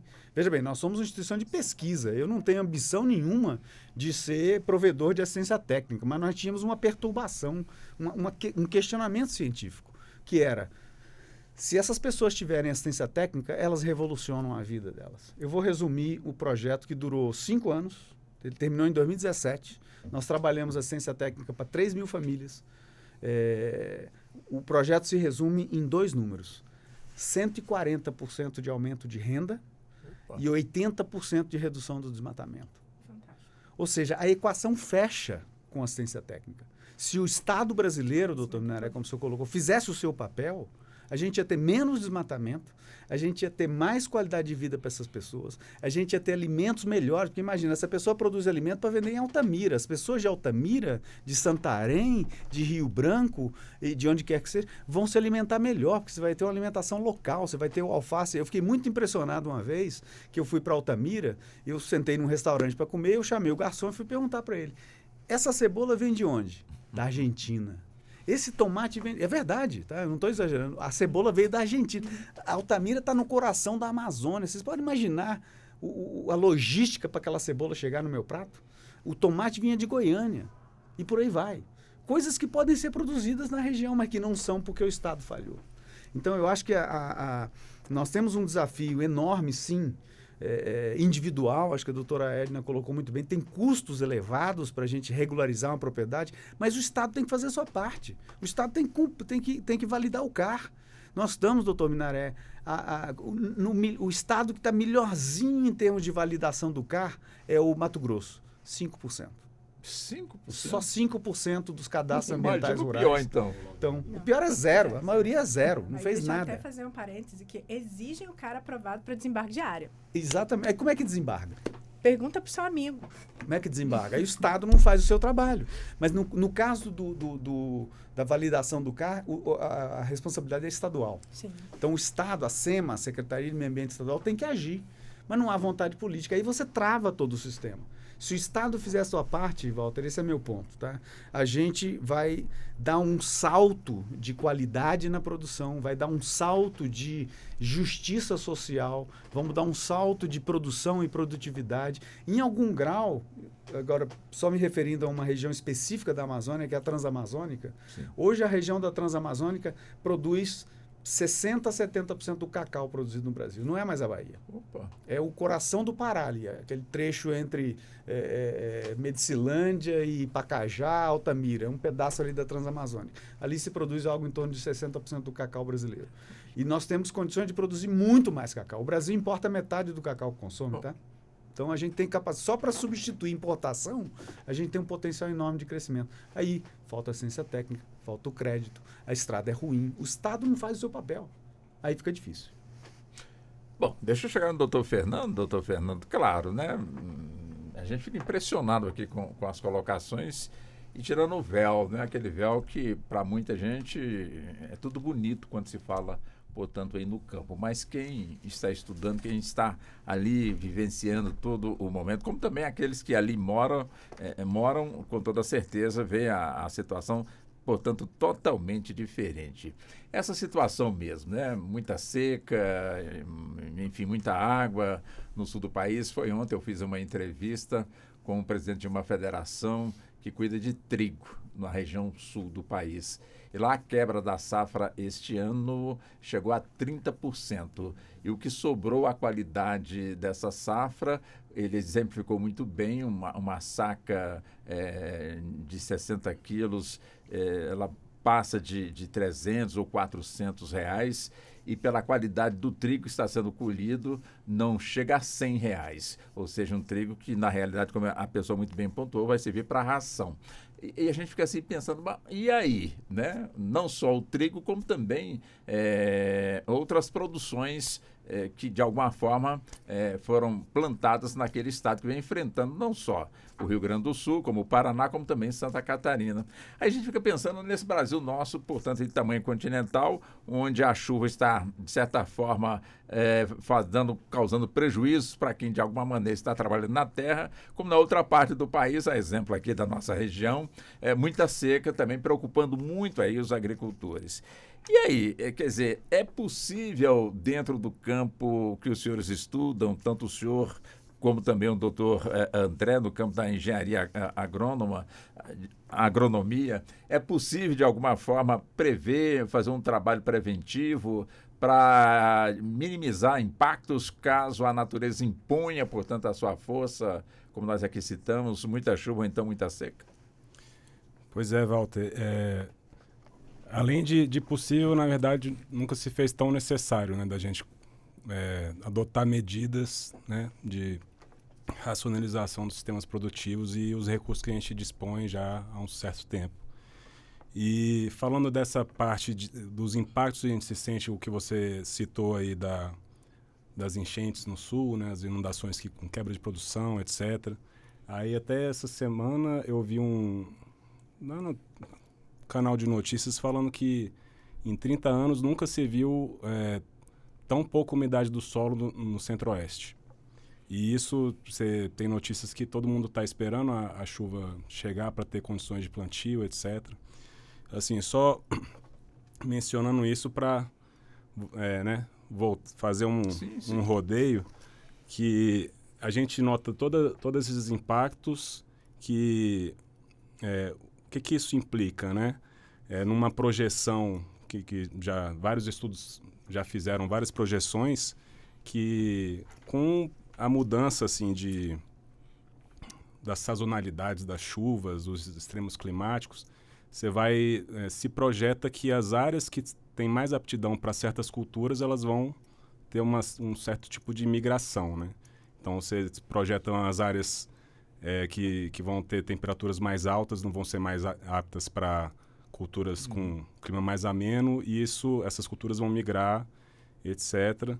E aí o que eu queria até assim pontuar, que já se pontua na verdade, né? Que isso tem um impacto principalmente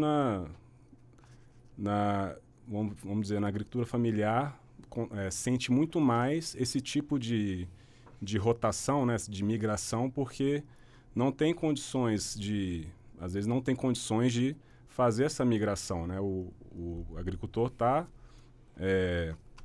vinculado a seu pedaço de terra ali e vai ter que plantar o que é possível naquelas condições. Então, ele está tendo ali o seu capital natural, como o André disse, né?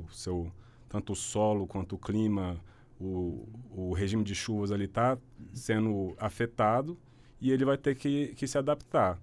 E é muito provável que esse tipo de impacto a gente vai sentir, né? Que nem falando do trigo. É uma commodity tal que chega também para a gente na parte da alimentação, com, né, panificação, etc.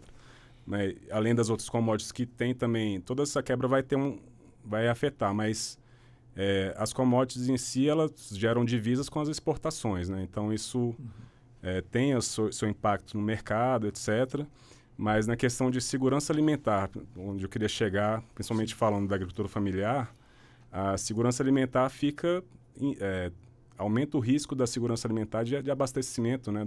Compromete. Sim, tem um risco ali que está sendo colocado por essa depressão, né?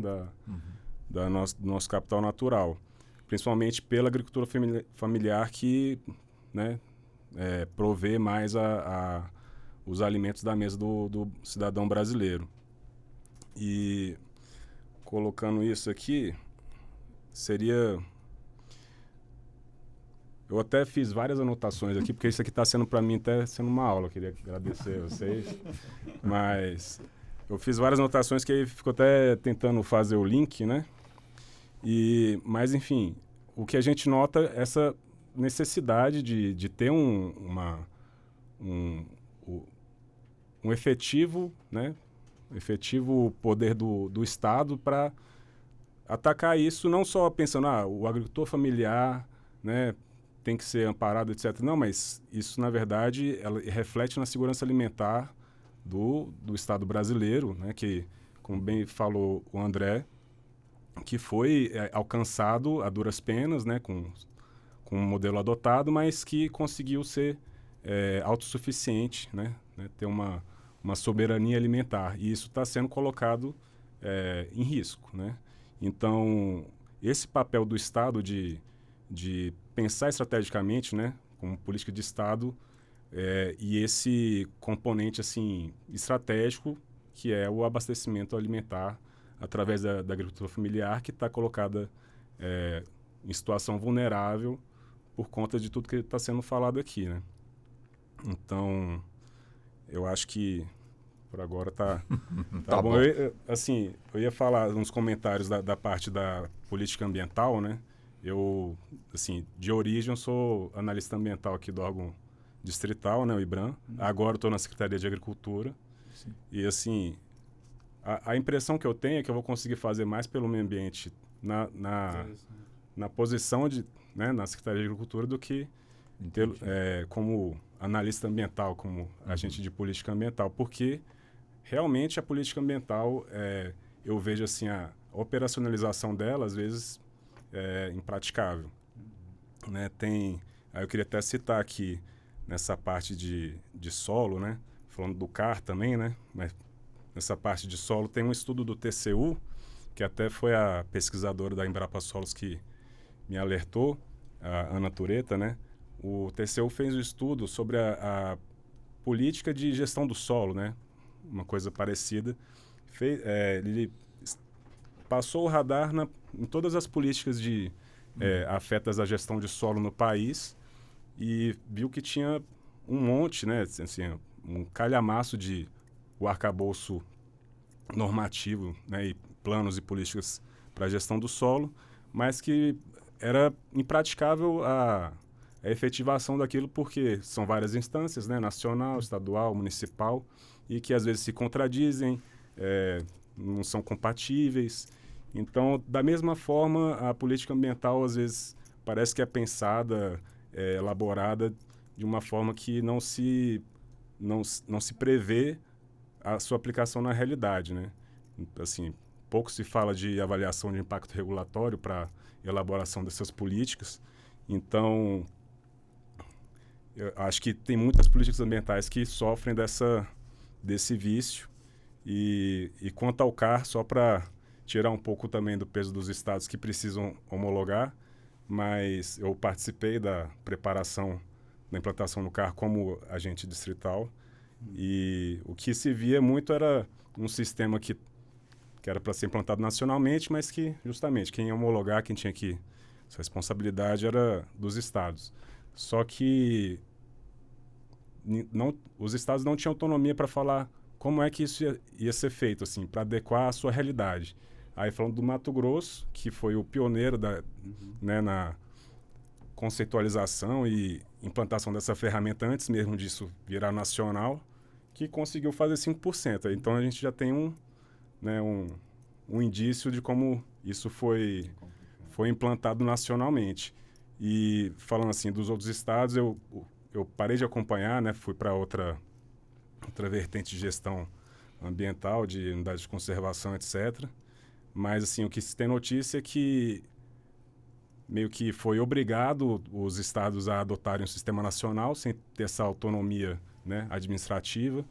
E com isso vira uma centralização que engessa você operacionalizar a política ambiental em nível estadual, distrital, municipal.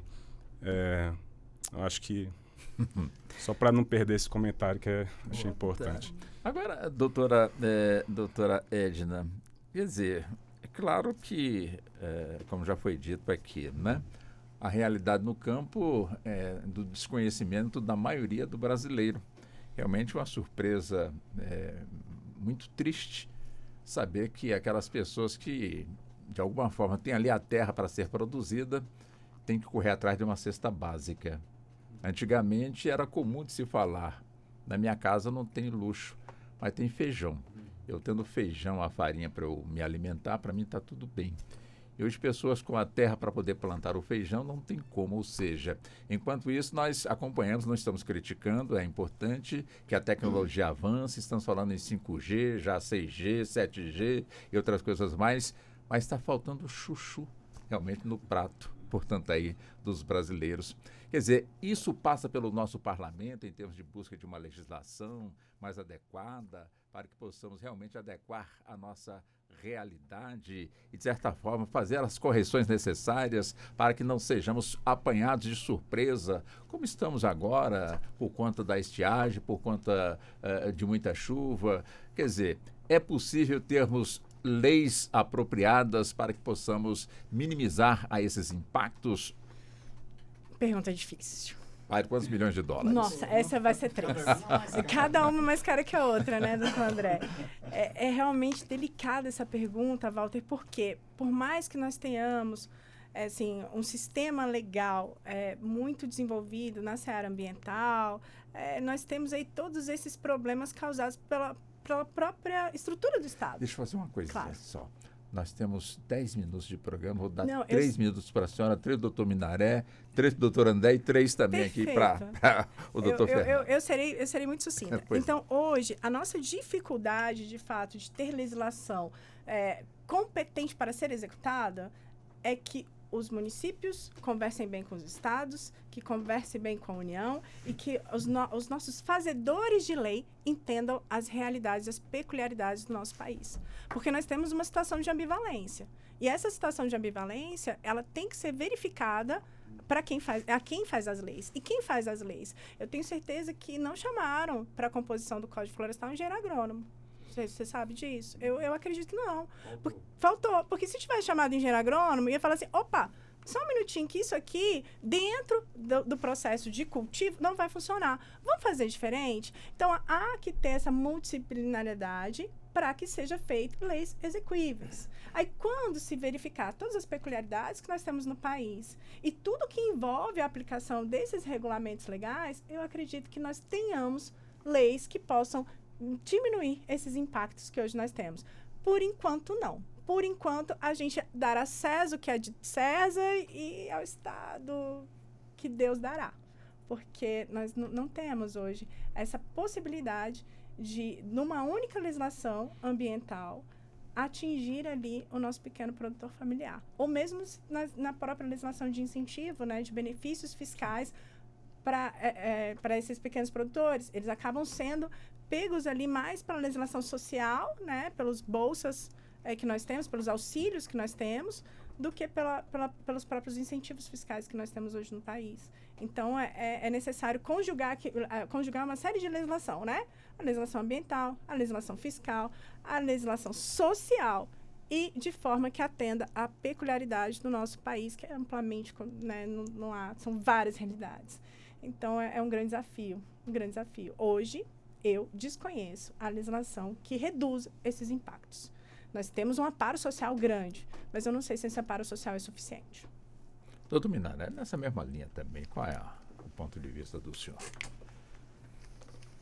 Um ponto que eu sempre critico é a construção da nossa república. Para mim, essa questão normativa, o erro está na origem.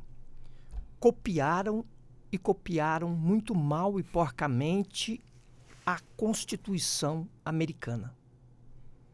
Inicialmente, lá, o Rui Barbosa, né, muita gente o exalta, eu tenho algumas críticas, principalmente com relação a essa questão da construção da nossa primeira Constituição da República. Nos Estados Unidos, é a legislação estadual que rege a vida das pessoas daquele estado. Então, os estados têm uma autonomia muito grande para estruturar a sua norma. No Brasil, isso não foi contemplado. No Brasil, nós temos hoje, praticamente copiaram a Constituição do Império para a República. Então, nós temos um poder central que quer legislar e dominar tudo. Nós temos legislações colocadas aí. Mas como isso se implanta em estados tão diferentes? Um código florestal para o Rio Grande do Norte deve ser o mesmo para o Acre? Evidente que não. Basta olhar a geografia de cada um. Um é areia, o outro é floresta quase em cima de terra de aluvião. Então, essas situações eu considero complicadas, que é centralismo do governo federal. E centralizou tanto a competência legislativa quanto a competência tributária. E aí, é claro que todas as outras áreas são interessantes, mas a espinha dorsal de uma república é a competência para legislar e a competência para tributar. Ou seja, é eu dizer como a coisa vai ser feita e eu ter o dinheiro para administrar. E isso tudo ficou na União. Então, nós temos esse erro de origem, né, que não é discutido.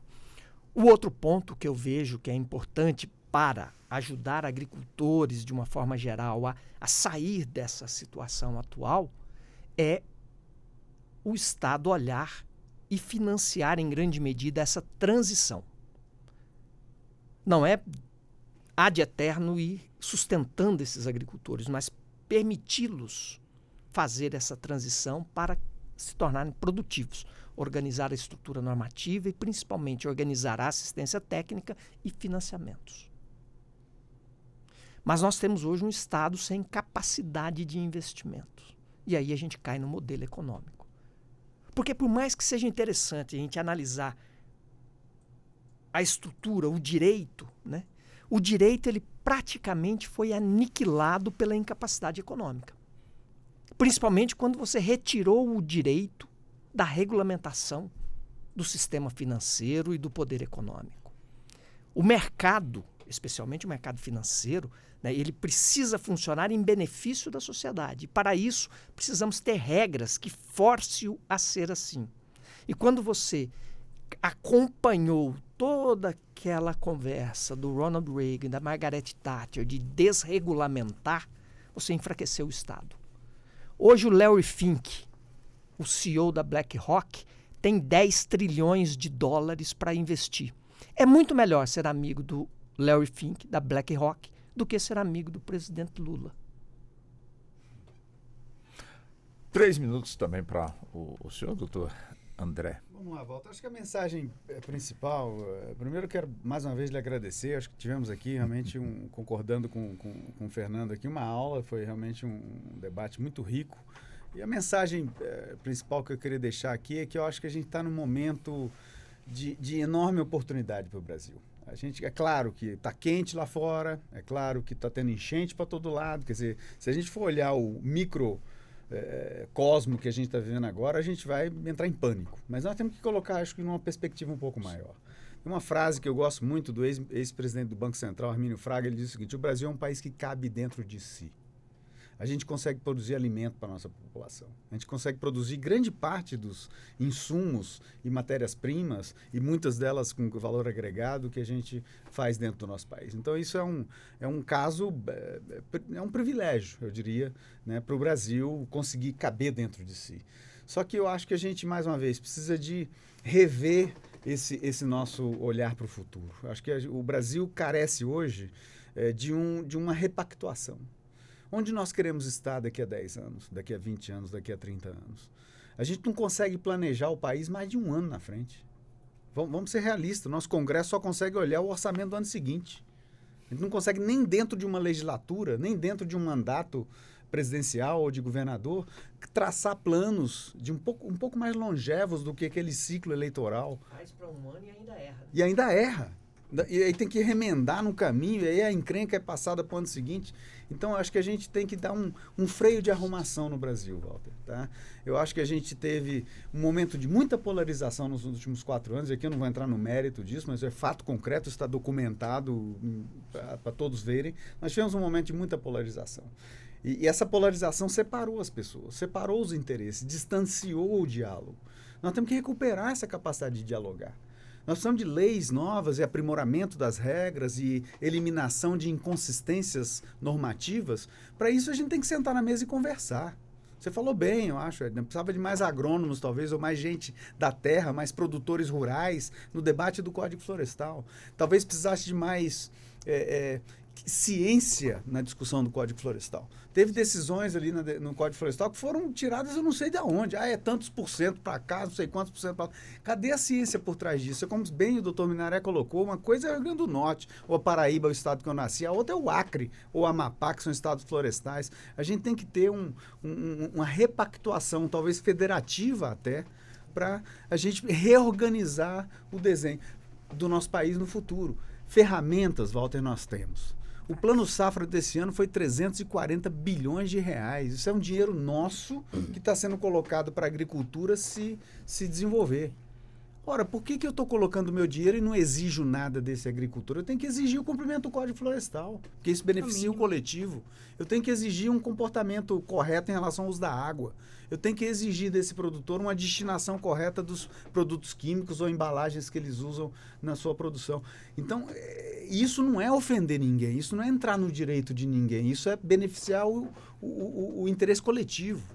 Então, acho que aí tá, eu quero fechar aqui com eu tive o privilégio, Walter, de ter uma discussão muito profícua com o ex-ministro Carlos Aires Brito, do Supremo, que para mim é uma das pessoas mais inteligentes com as quais eu já conversei na vida, tá? E a forma com que o ministro Carlos Aires Brito descreve a nossa Constituição, a forma elogiosa, a forma cidadã com que ele coloca a Constituição, ou seja, nós temos a matéria-prima, nós temos os pilares, os fundamentos são muito bons.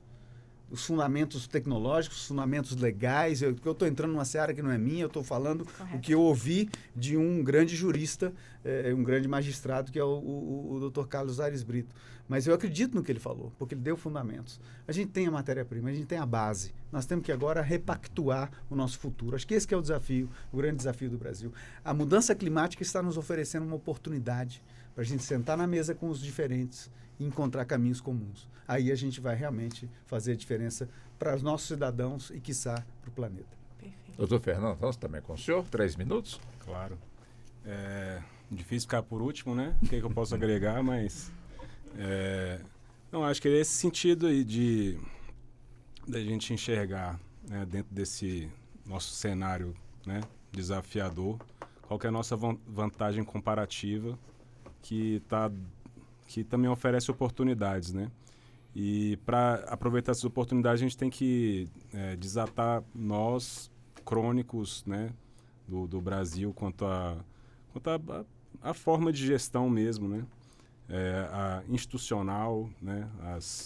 Os mecanismos, instrumentos de políticas, acho que tem que ser aprimorado, aperfeiçoado, assim, para serem, de fato, assim, atingirem efetivamente, né, e de uma forma perene os seus objetivos, né?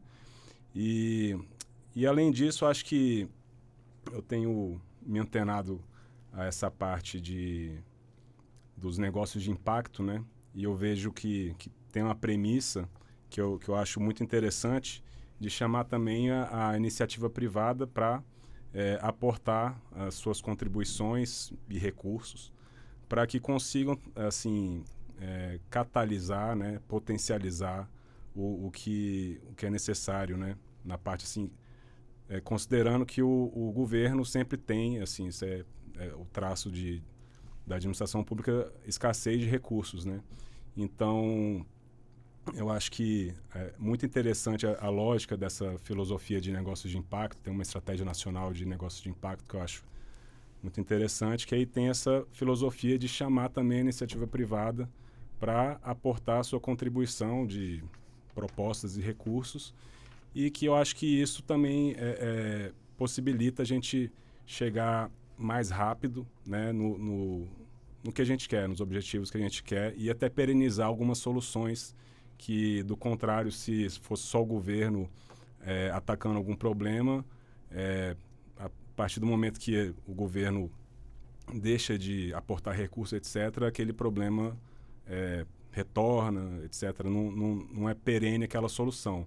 Então, acho que é interessante também pensar nessas soluções com a iniciativa privada e nessa parte ambiental e ESG, né, que se diz também, que se tratando das finanças, né, do capital privado, oferece uma oportunidade de aportar recursos para esses problemas ambientais nesse cenário de problemática climática, mudanças climáticas. E eu acredito que haja uma convergência muito fértil para a gente conseguir chegar a uma solução de uma forma mais célere. Tá muito bem. Doutor Fernando Almeida Costa, engenheiro agrônomo, doutor em gestão ambiental e territorial, com ênfase em serviços ecossistêmicos, especialista em prospectiva, estratégia e políticas públicas. Foi um prazer tê-lo aqui no nosso programa. Muito obrigado pela atenção. Obrigado a todos. Doutora Edna Brito, advogada, especialista em governança corporativa, mestre em Direito. Foi um prazer tê-la aqui no nosso debate, aqui no Justiça na Tarde, doutora Prazer Edna. foi meu. Muito obrigada, Walter. Espero voltar mais vezes. Com toda certeza. Doutor Reginaldo Minaré, advogado e mestre em Direito. Também um prazer, doutor Minaré, sempre tê-lo aqui nos nossos debates. Satisfação é minha e estou sempre à disposição. E agradeço a todos que nos ouviram e a você pelo convite. Muito obrigado. Prazer foi todo nosso. Doutor André Guimarães, diretor executivo do Instituto de Pesquisa Ambiental da Amazônia. E não falamos por que os rios estão secando. Mas fica para uma próxima oportunidade, né, doutor André? Eu ia deixar exatamente essa sementinha plantada, Walter, para a gente voltar a conversar. Então, eu quero lhe agradecer aqui aos colegas, doutora Edna, doutor Minaré, doutor Fernando. Acho que foi um debate muito rico e que não fiquemos no debate. Vamos para a ação. Foi um prazer também tê-lo aqui no programa. Muito obrigado. Pois bem, assim chegamos ao fim da edição de hoje do nosso Justiça na Tarde debate, que teve a minha ancoragem, a minha apresentação, Walter Lima, com a produção da Ana Cláudia Possati, trabalhos técnicos do Neto Silva e a coordenação de jornalismo de Marcela Luiza. A todos um excelente fim de semana, muito obrigado e até o nosso próximo encontro. Boa tarde. A Rádio Justiça apresentou Justiça na Tarde. Secretaria de Comunicação Social, Supremo Tribunal Federal.